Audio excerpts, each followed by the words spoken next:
So let's start diving into different ways we can improve our models using hyperparameter tuning. The first one here is by hand. So let's make a little heading. 5.1, tuning hyperparameters by hand.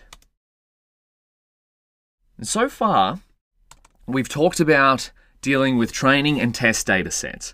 A model gets trained on the training set, it finds patterns, and then it gets evaluated on the test set, so it uses those patterns. But hyperparameter tuning introduces a third set, a validation set.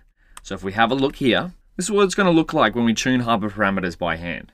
So if we were starting with 100 patient records in the case of our heart disease problem, and now again, this may change depending on what problem you're working with, and I've just used the number of 100 because it's an easy number to picture. So this is our starting data. And what we might do is split it. This is what I mean by 3 different sets.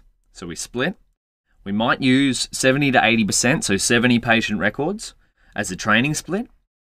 We might use 10 to 15% as a validation split. And we might use 10 to 15% on a test split. Now, of course, you can adjust these numbers. These are just some common numbers you'll see used. And so, naturally, the model gets trained on these, is what we've seen before. And usually without the validation set, our model will get evaluated on these. But now because we have a validation set, this is where we're going to tune our model settings, aka the hyperparameters get tuned on the validation split. And then, finally, as normal, a model gets evaluated on the test split. And now the analogy here is, if you remember right back at the start, it's the most important concept in machine learning is the 3 sets. So this was right back in the start, Machine Learning 101. The training set is analogous to, say, you were at a university course and you were learning the course materials. The validation set is where you would test your knowledge a little bit and see what you need to adjust. So you would get the practice exam from your professor and you try it out and you go, oh wow, I'm doing terribly at questions 1, 2, and 4. Maybe I need to adjust the way I approach this. And then you do the practice exam again. And once you'd improved your skills on the practice exam, you'd feel a little bit confident and you'd finally really evaluate yourself on the final exam, which is the test set. So, how would we do this with code? Let's come back to our notebook. Tuning hyperparameters with hand. Let's make 3 sets. Training, validation, and test. So, what we'll do is we'll just remind ourselves of our get params. We'll remind ourselves of our random forest classifier's baseline parameters. So these are all the baseline parameters, aka the settings on our model which we can adjust. And now, in fact, which ones are we going to adjust? Well, after reading the random forest documentation, and again, you can do this for any machine learning estimator or model with Scikit-learn, we start to get an idea of how we could adjust each setting. And even with some of the models, there'll be some notes on different hyperparameters Scikit-learn suggests to change. That is kind of like the ones you want to change first to try. And so after reading through that, after going through that, so in our case, we're going to try and adjust the following. So we want max depth. Actually, we'll put these in backticks because we know that they're code.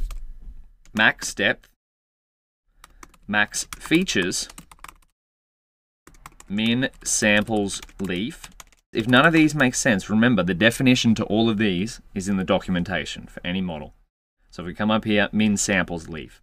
The minimum number of samples required to be at a leaf node. And you can read more in depth in what a leaf node is if you check out some resources on a random forest in depth. But for now, we're just focusing on how we can adjust hyperparameters of a machine learning model.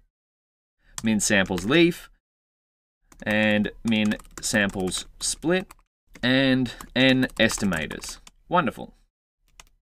So these are the hyperparameters we're going to adjust. And now we'll use our same code as before, except this time we need to create a training, validation, and test split. We'll just use these splits here. So the training split we'll create with 70% of the data.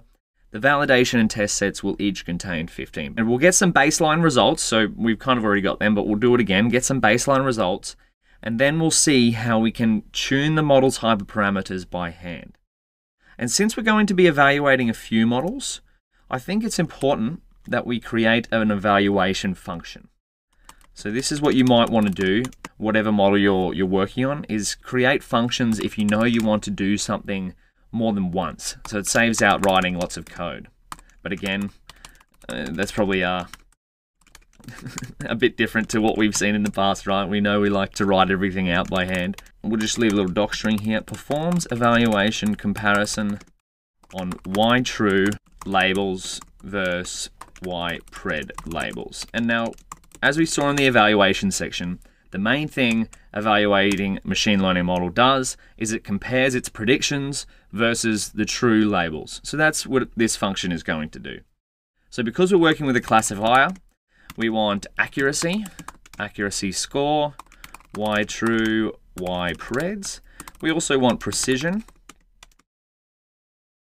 And now we might actually note here on our classification model, because if we use this evaluate preds on a regression model, we're putting in classification metrics, we're going to get errors because a regression model predicts different things to what a classification model predicts. Precision, and then we want recall, of course, equals recall score. And now again, you could adjust this evaluate preds function for what you need, but I'm just going to include some of the most common metrics that we've covered for the classification models, some of the things you want to pay attention to for basically all of your classification models. Y preds, and then we'll create a dictionary so it can return the predictions so we can compare them with other predictions later. Round, accuracy, we'll go to 2 decimal places. Yep. Precision, round, precision, 2. Now always remember, if this seems like a lot, it's because first of all, it kind of is a lot to take in one hit. And the second thing is that I've had a fair bit of practice with this. So I inherently know what to use. Again, I'm always learning, but I've just had a bit of practice building these specific kinds of systems, and these patterns come up time and time again. We go print. We want, just to give us a little bit of printout of what's going on, we'll go accuracy times 100, and then we only want 2 decimal places. That will be enough. Then we'll go the same thing, go F, precision. This can be precision. We won't need to times that by 100. That can just stay at 2 decimal places. Oh, we need a string ender. Wonderful. Print. Then we're going to go recall. This is a lot to type out to begin with, but because we'll be able to reuse it, it's going to save us down the track. And then finally, we want print F1 score. We're making it. We're finally making it. Excellent effort. There we go. Okay. Oh, and finally we want to return our metric dict. Now what is happening here? Well, essentially this function just takes some true labels and some prediction labels from our classification models. We know this from the string here. It's going to compute different evaluation functions here, and then it's going to return a metric dictionary so we can save that for later. And it'll also print out some metrics, so we get a printout as soon as we run this function. So it's just an evaluation function for our classification models. Wonderful. And I'm going to save the notebook here, as always. And now, how exactly would we create these train, validation, and test splits? Well, our train test split function that we've seen before, remember this one? Train test split. So this one only returns train, splits arrays or matrices into random train and test subsets. So this one only splits into train and test sets. So what we'll need to do is we'll need to manually split our data into train, validation, and test sets. And so to do this, we can, how can we do this? Because our data is in a data frame, heart disease, we should just be able to do it using some good old math and indexing. Let's see how we would. So from Scikit-learn, we'll import our model first, even though we've already instantiated a random forest classifier. Let's go np random seed, and then we'll shuffle the data. Why are we shuffling the data here? If we're splitting into train, validation, and test split, we want to mix it up, make sure it's not just the same. The records are coming in the order that they come in. If we're using slicing to create our train, validation, and test split, we want to make sure all of these records are jumbled up. So that's what we'll do. We can shuffle it using pandas sample function. We'll do frac equals 1 for 100% of the data. This is just going to take the heart disease, sample it, this is randomly, and then reassign the heart disease data frame to its normal variable. So it'll just take this, sample a bunch of rows at random, and then reassign it to this variable, aka shuffling the data. Now the data's been shuffled, we'll split into X and Y.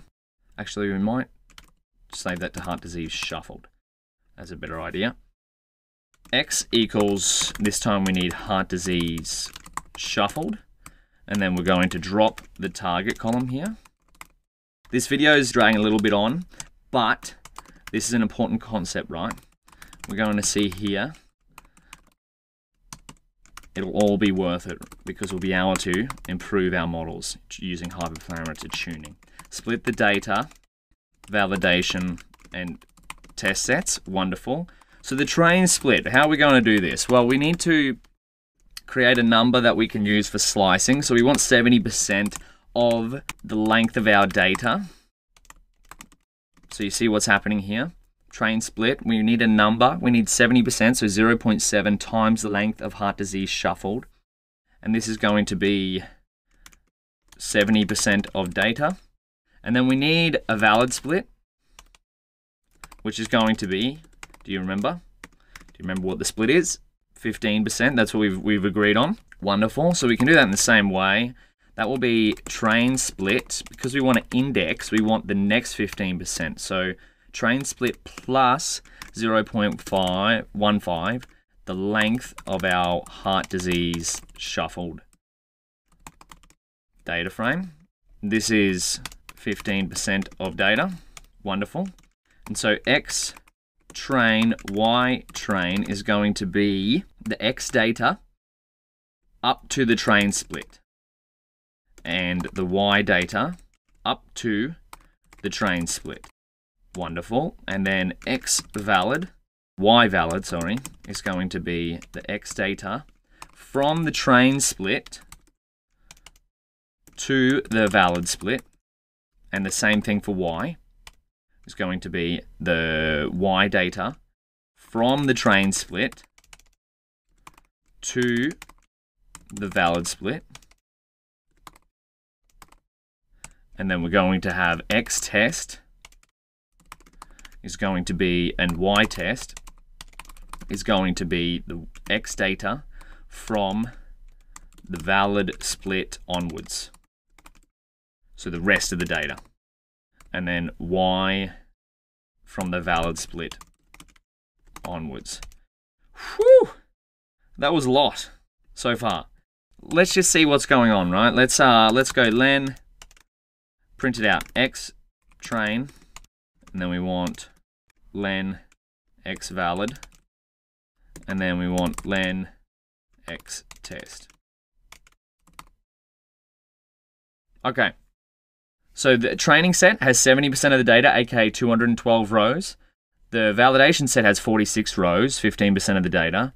And the test set has 46 rows. So that's 15% of the data.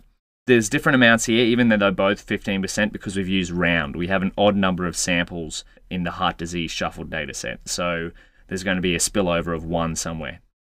That is perfectly fine. Okay, now we have our splits. We can do CLF. We'll instantiate a random forest classifier. And now, because we've passed nothing here, this is going to instantiate it with the baseline parameters. So if we do this, clf.getParams. Oh, that's not an attribute, that's a function. So without passing anything to here, our random forest classifier, it instantiates the random forest classifier with the baseline parameters, aka this. And so that's what we want, because we want to make some baseline predictions. So we go clf.fit, we're going to fit it on the training data as usual. And then we're going to make predictions. So ypreds equals clf.predict. No, we're going to predict on the validation data, because we come back here. We want to tune our model on the validation split. So that's what we're basing our metric on, is we'll first create a baseline metric, which is by running our evaluation function on the validation split. Then we'll adjust the hyperparameters and try our model again on the validation split and see how they compare. So let's go here. So make predictions. We'll call this baseline predictions. And then we'll go evaluate the classifier on validation set. So we'll go baseline metrics. And this is where our evaluation function will come in handy. Metrics equals evaluate preds y valid. So see how we passed it the y, the validation set, and y preds. And then we want to go baseline metrics. Oh, what have we got? Local variable, accuracy, reference before. Oh, this is what we've missed out on. This needs to be accuracy score. Let's run this again. It's done terrible. Now what is going on here? Accuracy 0.22. Have we done this correctly? Oh, there we go. That's why. We've used our original. See, that was like that. We need to use heart disease shuffled because otherwise our model was predicting the original labels rather than our shuffled labels. So that's all we missed out on there. There we go. Whew. So we're getting this warning here that the value of n estimators will change from 10 in version 0.20 to 100 in 0.22. So this is our baseline metrics now. What we've done is we've created a train, validation, and test split. We've instantiated a model just as we had done before. We've fit it on the training data here. And then we've evaluated the baseline parameters, baseline hyperparameters on the validation set and got these metrics. So if we were to try and improve our results, if we were to try and adjust a model's hyperparameters, these ones here on our random forest, by hand, because that's what this section is, tuning hyperparameters by hand. How would we do so? Let's take this warning as an example of changing a hyperparameter.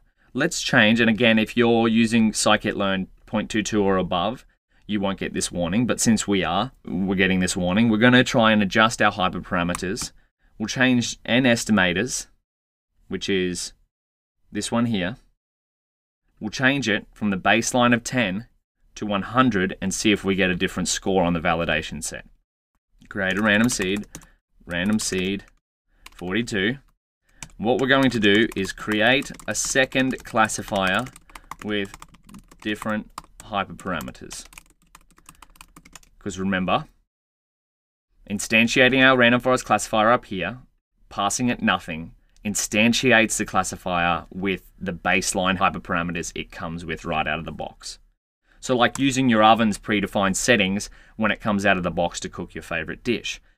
These scores aren't really helping us out here. We want a better model. We'll create CLF2 and we're going to adjust the hyperparameters like you would adjust your oven to try and improve that favorite delicious roast chicken dish that you're making. Maybe you're preparing for a big function that all your friends are coming over and you've promised them a great dish, so you're trying to perfect it. That's what we're doing with our machine learning model. So again, same thing. Same data, fitted on the training data, but this time we've got CLF2, which is using n estimators as 100 rather than 10. And now, again, we could try different settings for all of these features here, the ones that we're going to try and adjust. But we might start with just one, see an example of it. And then we'll go make predictions.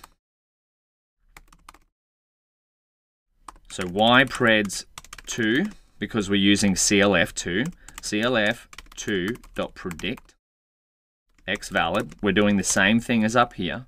The baseline predictions are on the validation set.